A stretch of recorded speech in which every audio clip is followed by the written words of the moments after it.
তোমরা যদি আর বেশি বাড়াবাড়ি করে তাহলে আমি আমি এখানে আত্মহত্যা করবো। আসসালামু আলাইকুম, কেমন আছেন সবাই?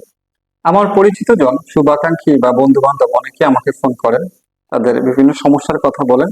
আমি আমার জায়গা থেকে চেষ্টা করি যতটুকু পারা যায় সমাধান করার।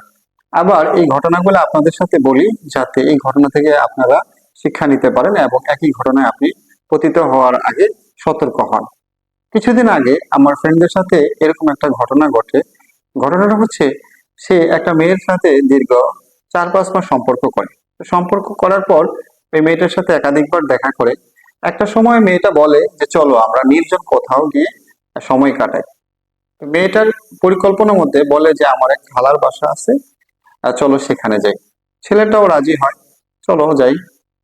তো মেয়েটার কথা মতো একদিন এই মেয়েটার কথিত এক খালার বাসায় তারা গিয়ে উঠে।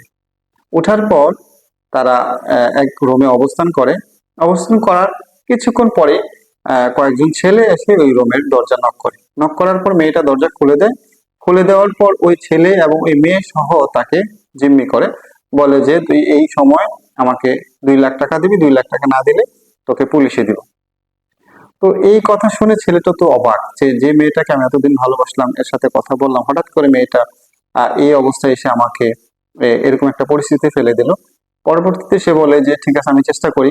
বিভিন্ন জায়গায় সে যোগাযোগ করে, বিভিন্ন জায়গায় ফোন দেয়, কেউই তাকে আসলে ওই সময় সহযোগিতা করে নাই। সে পরবর্তী 2 লাখ টাকা থেকে 1 লাখ টাকা আসে, 1 লাখ টাকা থেকে 50,000।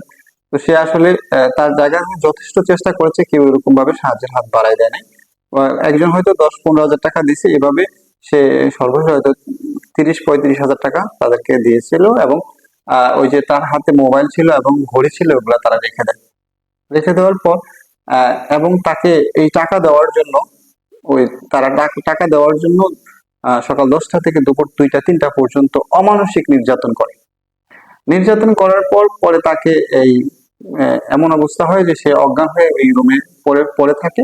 পড়ে থাকার পর পরবর্তীতে সে যখন জ্ঞান ফিরে দেখে তারা বসে আছে, যে বলছে তুমি টাকা আনতেছো না কেন, এসে এরকম একটা অবস্থা। পরবর্তীতে সে কি করবে, সে পারতেছে না তার কোন আইন শৃঙ্খলা বাহিনীর সহায়তা নিতে বা তার পরিবারকে জানাতে, বা বলছে যে তুমি যদি কোনো ফ্রেন্ডদেরকে বলো যে তুমি এখানে এই অবস্থায় আছো, তাহলে তোমাকে মেরে ফেলবো। তো সে এরকম একটা ভয়, সে কি করে বুঝতে পারতেছিল না। পরবর্তীতে সে ওই ঘরের ভিতরে একটা দা পায়, যে দা পেয়ে এবং বলে যে তোমরা যদি আর বেশি বাড়াবাড়ি করে তাহলে আমি নিজের জীবন নিজে আমি এখানে আত্মহত্যা করবো। এরকম একটা পরিস্থিতি পড়ার পর মেয়ে এবং ওই তার কথিত খালা এবং ওই যে ছেলেগুলা ভয় পেয়ে যায়। ভয় পেয়ে যাওয়ার পর তারা একটু ইয়া হয়। তো পরবর্তীতে সে তাদের ওই নিজের গলার ভিতরে নিজে দা ধরে পরে ওই রুম থেকে আস্তে করে বের হয়ে যায়। তারা এমন অবস্থা করে যে তার শরীরের কাপড় চোপড় গুলা রেখে দেয়। পরবর্তীতে সে এক স্থানীয় লোকাল বাজার যায়। বাজারে যাওয়ার পর ওইখান থেকে আরেক ফ্রেন্ড থেকে বিকাশে টাকা আনে এবং ওই দোকানদার টাকা নেয় এবং সে কাপড় চোপড় কিনে বাসায় আসে। পরবর্তীতে সে আমাকে এই ঘটনাটা বলে এবং সে আসলে ঘটনা বলে ওই মেয়েকে শিক্ষা দেওয়ার জন্য একটা কথা। আমি বললাম ঠিক আছে, তুমি লোকাল থানায় একটা অভিযোগ করো, পরে আমি থানায় বলে দিব। সে অস্বীকার করে যে না, আমি আসলে থানায় যাইতে চাচ্ছি না, আমি আইনগত ঝামেলায় পোয়াতে চাচ্ছি না।